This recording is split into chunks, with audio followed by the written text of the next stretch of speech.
আমরা একটু ফেসবুকে যাই। একটা জিনিস খেয়াল করেন, এটা হচ্ছে বক্স, এখানে লিখি, ঠিক না? এখন আমাদের কার্সর বাইরে, এখানে কি কোনো কার্সর লাফালাফি করে? আমি উপরে টেক্সটে ক্লিক করি, ফোন অথবা ইমেল, এখানে ক্লিক করি, আমাদের কার্সর লাফাচ্ছে।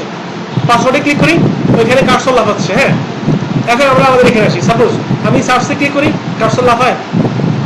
লাফায় না। এইখানে বক্সে ক্লিক করলে কার্সরটা লাফালাফি করে, মানে কার্সরটা ওখানে যায়।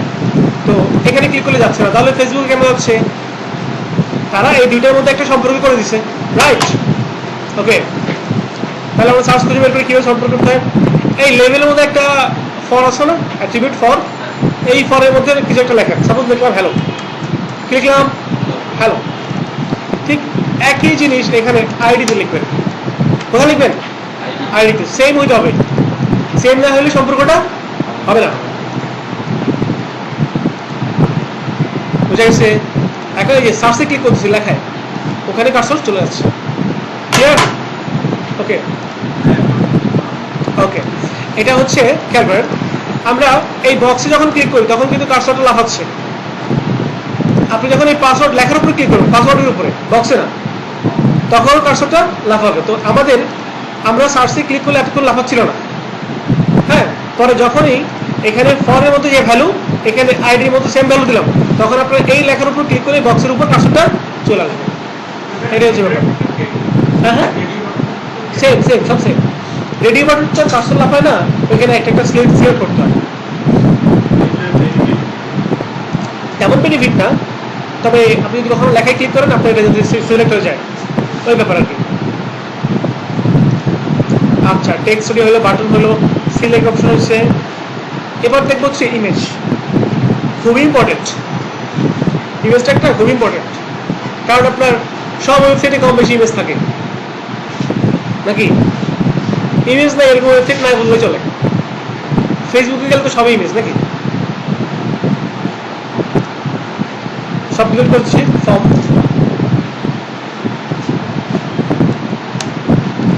এখন ইমেজ নিয়ে আসার জন্য আমরা এখানে একটা ইমেজ ফোল্ডার করবো। কি ফোল্ডার? আইএমজি। অথবা একটা ফোল্ডার করি অ্যাসেটস নামে। কি নামে? অ্যাসেটস মানে কি? সম্পত্তি বা মূলধন। এই image, CSS, JS, audio, video, যত ফোল্ডার হবে সব অ্যাসেটস এর ভিতরে থাকবে, কারণ এগুলোই হচ্ছে এই ওয়েবসাইটের সম্পত্তি। বুঝা গেছে? তো অ্যাসেটস ফোল্ডারের ভিতরে ইমেজ ফোল্ডার করা, ইমেজের মধ্যে একটা ইমেজ নিয়ে আসি। ইমেজ ডাউনলোড করে কোনো ওয়েবসাইট থেকে বলেন, যে কোনো ওয়েবসাইট থেকে ইমেজ নেওয়া যায়, তবে আমি নিয়ে হচ্ছে pixels.com।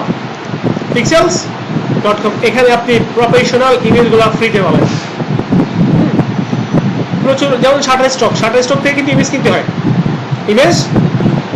হয়, তো এখানে হচ্ছে প্রফেশনাল ফটোগ্রাফাররা ইমেজগুলো তুলে এখানে ফ্রিতে দেয়, আপনি চাইলে এগুলো ইউজ করতে পারেন। হ্যাঁ, ওকে, সাপোজ আমি ইমেজটা নিচ্ছি, আপনি ডাউনলোড করার সময় এখানে সাইজ দিতে পারবেন, কত সাইজ চাচ্ছেন, ঠিক আছে? ওকে, সাপোজ আমি স্মল সাইজ চাচ্ছি, এটাকে ডাউনলোড করতেছি, ডাউনলোড হয়ে গেছে। কাট করে আমাদের প্রজেক্ট ফোল্ডারের ভিতর যে ইমেজটা আছে না, ইমেজের ভিতর নিয়ে যাবো, নিয়ে এটাকে রিনেম করে এখানে দিলাম 1.jpg। এবার আমি চাচ্ছি এই ইমেজটাকে আমাদের ওয়েবসাইটে নিয়ে আসবো। কোথায় নিয়ে আসবো? ওয়েবসাইটে। সম্ভব? কনফিডেন্স রাখবেন, সম্ভব, ঠিক আছে? কারণ সবাই তো আসতেছে, আমরা করবো। তার জন্য আপনাকে ইউজ করতে হবে আইএমজি ট্যাগ। কি ট্যাগ? আইএমজি। এখানে দুইটা অ্যাট্রিবিউট হচ্ছে, একটা হচ্ছে সোর্স, একটা কি সোর্স, আর একটা কি অল্টারনেটিভ, আরেকটা কি অল্টারনেটিভ। এখন সোর্স হচ্ছে আপনাকে বলে দিতে হবে ইমেজটা কোথায় আছে, আপনি কোন ফাইলে কোড করতেছেন। আমরা অ্যাসেটস এর ভিতরে কোড করতেছি, আমরা index.html কোড করতেছি, আমাদের ইমেজ কোথায় আছে? অ্যাসেটস, তার ভিতরে ইমেজ, তার ভিতরে 1.jpg। তার মানে হচ্ছে আমাদের দুইটা স্টেপ সামনে। কয়টা স্টেপ সামনে? দুটো। একটা হচ্ছে অ্যাসেটস এর ভিতরে ঢুকতে হবে, তারপর ইমেজের ভিতরে ঢুকতে হবে, তারপর এখন ঢুকবো কিভাবে?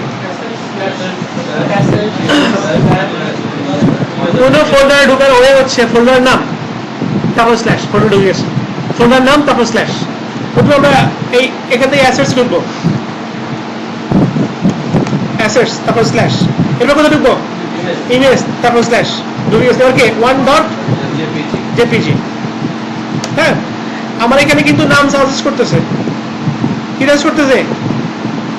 অ্যাসেটস ইমেজ 1.jpg সাজেস্ট করছে না? এটার জন্য আপনাকে একটা ইমেজের মতো আরেকটা প্লাগইন অ্যাড ইনস্টল করতে হবে। কন্ট্রোল শিফট পি তে গিয়ে ইনস্টল প্যাকেজে গিয়ে ওই প্যাকেজের নাম হচ্ছে অটো ফাইল নেম। কি নাম? Auto file name.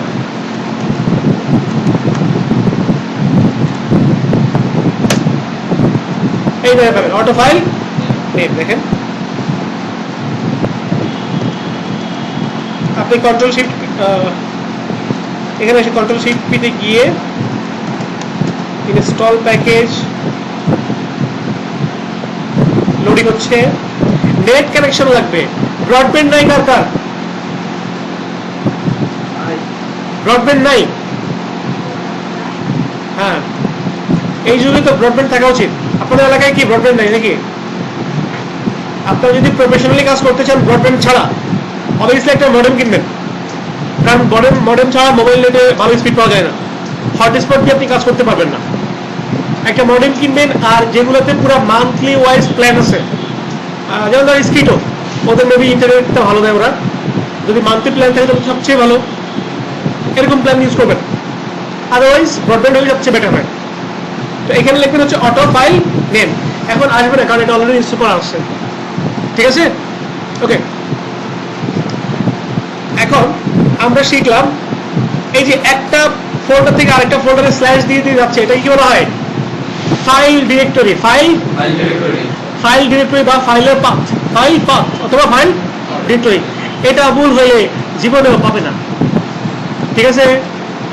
সেভ করলাম। এখন এখানে আসেন, চলে আসছি ইমেজ। আর অল্টারনেটিভ ট্যাগের কাজ কি?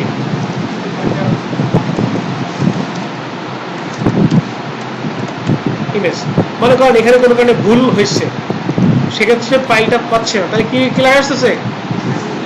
ওই যে অল্টার থেকে। হ্যাঁ, আপনারা এটাকে ইউজারকে যদি বুঝাইতে চান যে এটা আসলে একটা ইমেজ, সেক্ষেত্রে আপনাকে হ্যাঁ এইটা অল্টার না দিলেও সমস্যা নেই, তবে এটা একটা মেসেজ ক্যারি করে। বুঝা গেছে ইমেজটা? হ্যাঁ, ওকে। এই হচ্ছে না অল্টারনেটিভ সোর্স, অল্টারনেটিভ টেক্সট। ওকে, এটা হচ্ছে আমাদের ইমেজ ট্যাগ।